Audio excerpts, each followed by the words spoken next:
At the beginning of the video, you can see who I think is the interpreter who speaks a related language to this tribe, so he could understand quite a lot of what they were saying. He wades into the river with a bunch of bananas, and that's presumably a sort of sign of friendship and peace and giving them a gift. It may also be possible they said to him, "Oh, we're hungry, have you got any food?" To my knowledge, this is the first time this tribe had been filmed or photographed. They almost certainly have had very sporadic contacts with outsiders, people not within their group before.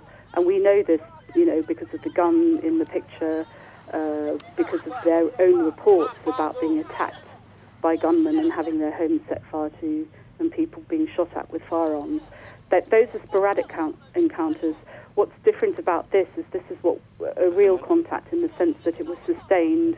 They came into the village for 3 days. They talked. There was a real contact.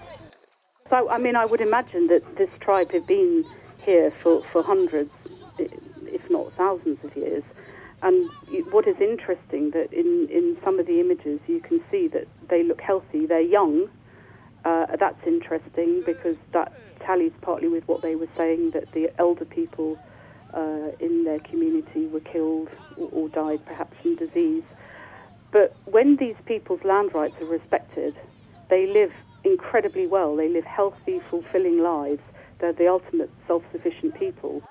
They will have had fleeting encounters, probably with loggers or with armed drug traffickers on the Peru side, where we think they've come from. So it's not surprising, really. They might have raided a logging camp, taken some valuable tools. These are extremely useful to them, and also the gun, because I think we should remember these people have been attacked in the past. In fact, they told the interpreter that their houses had been set on fire by non-Indians and that people had died, probably from disease. They recount that they buried 3 people in one grave. More of their relatives died, and so many died that they couldn't bury them in the end. They had to leave the corpses out for the vultures to eat. I think it's extremely worrying when a tribe makes contact, and the main reason is the question of disease.